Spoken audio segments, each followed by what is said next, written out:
Bonjour à tous, c'est content de vous retrouver pour cette nouvelle vidéo YouTube au potager. Aujourd'hui on va faire un petit point d'avancement sur les cultures qu'on a lancées depuis le début de l'année au niveau des semis. Donc je vais vous montrer un petit peu l'avancement.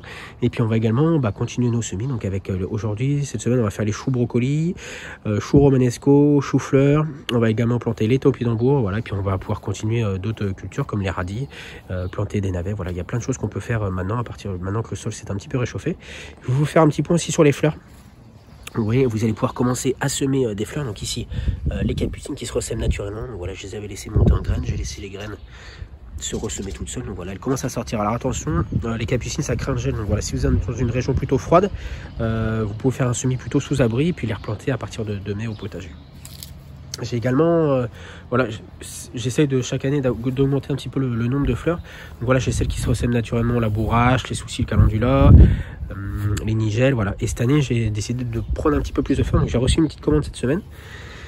Vous voyez, voilà, j'ai pas mal de petites fleurs en pot, des petites pensées, il y a des pivoines, on a également des echinacea, voilà, il y a un petit peu de tout. Et j'ai également pris des petits fruitiers, donc là, un petit plant de myrtille et ici un petit plant de baie de goji, donc c'est la première fois que je vais essayer.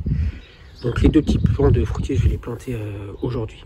Et j'ai également pris des bulbes qui sont ici.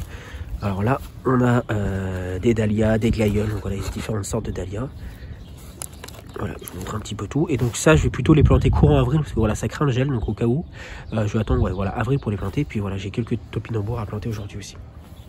Si jamais ça vous intéresse pour les fleurs, j'ai un petit code promo pour vous qui vous offre une réduction, donc je vous mets tout ça dans la description. Voilà, donc du coup on va aller faire un petit tour au niveau des semis. Avant on m'avait demandé de faire un petit point sur la mare. Donc voilà, ça c'est la petite mare qu'on avait créée pendant le confinement, le premier confinement il y a 2 ans et demi maintenant, 2 ans. Et donc vous voyez 2 ans après, la végétation s'est bien développée autour. Là ici on a les iris qui repartent. Au milieu on a un nénuphar, donc voilà, il devrait pas tarder à fleurir. Et la vie s'est déjà bien installée dans la mare parce qu'on a un crapaud qui habite dans la mare, on a des libellules qui déjà l'année dernière était sortie de la mare, donc voilà, elle devrait pas tarder aussi à sortir. Après j'ai pas de pompe, c'est l'eau arrive simplement par une gouttière qui est sur le bâtiment ici, donc ça voilà, ça c'est ce qui permet de recharger en eau. Donc voilà, il n'y a pas de pompe et bon, l'eau est un petit peu trouble c'est sûr, mais bon, après c'est le plus naturel possible. Donc je vais vous montrer au niveau des semis qui sont en cours, on va les voir dans la serre. La serre nous permet aussi de commencer des récoltes un petit peu plus tôt parce que là, vous voyez par exemple ici j'ai les épinards, donc voilà, on a commencé à les récolter. Et puis voilà des laitues. Alors pour les semis, ici ça c'est une nouvelle plaque d'épinards qui a été lancée. Donc ce que je vous disais, là j'ai lancé ce matin des semis de choux. Donc ça c'est ceux de la semaine dernière. Alors ici on va retrouver choux romanesco que vous pouvez lancer, donc c'est sous abri. Pas besoin de les faire en intérieur, ceux-là, sinon ça risque de filer. Donc voilà, vous les faites dans une mini-serre ou en extérieur. Chou-fleur. Ici, c'est un semis de petits pois qui a été relancé le 5 mars. Donc vous voyez, ils sont sortis, ils seront repiqués au potager. Là, on a des laitues, des petits navets. On va pouvoir commencer aussi sous abri les semis d'aromates. Alors ici, j'ai lancé coriandre, persil. Ici, c'est les semis de choux qu'on avait fait au mois de février. Donc là, on a le chou rave. Donc voilà, là, ils ont 2 belles feuilles. On va attendre que la 3e sorte ici. Et après, on pourra les repiquer au potager. Et juste à côté, on a les choux de Bruxelles. Donc c'est pareil, on va attendre qu'ils... Voilà. Ceux-là, ils commencent à être pas mal. Donc on aura 4 belles feuilles. On les replantera au potager également. Ici, on a nos semis de poireaux. Donc c'est pareil, ça se développe plutôt bien. Les laitues, donc toujours bien pensé. Vous voyez, ça c'est les laitues qu'on a lancées en janvier. Donc voilà, bien relancer un nouveau semis de laitue parce que c'est assez long à monter. Donc relancer un semis de laitue 1 fois par mois. Des épinards encore.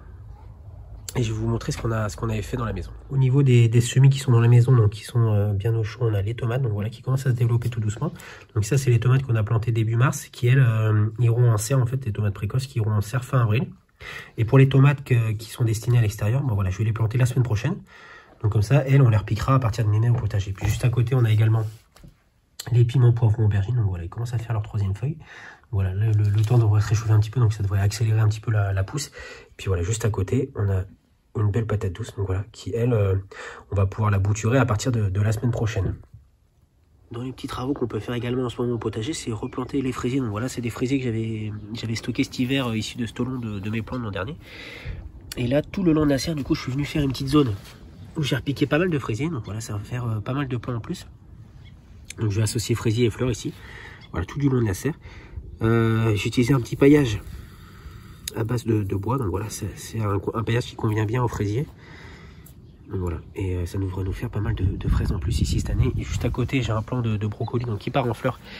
Comme ça va me permettre de récupérer les graines pour l'an prochain. J'essaie toujours de garder un petit plan, ça me permet de ne pas racheter de graines forcément sur toutes les cultures que je fais. Et ici au potager, donc voilà, ici ce qu'on a lancé la semaine dernière, c'est les pommes de terre sous fond. Vous voyez, il y a plusieurs zones, donc il y en a une ici, une là. J'ai laissé les fleurs se développer, donc voilà, les bourrages continuent de pousser.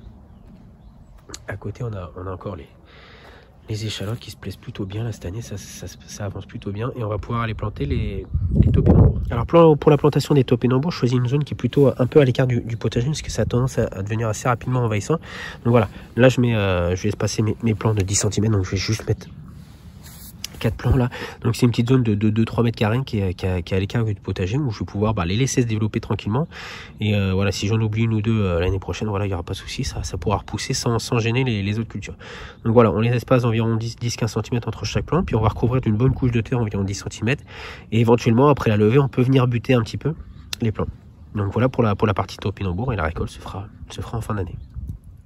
Et aussi, n'hésitez pas si vous voulez essayer des choses au potager, tester. Enfin voilà, faut pas hésiter à expérimenter, à tester par soi-même. C'est aussi comme ça qu'on apprend et qu'on découvre des nouvelles choses. Donc là, je vous montre par exemple, j'ai un petit pêcher. Donc je suis parti d'un noyau il y a 2 ans et demi.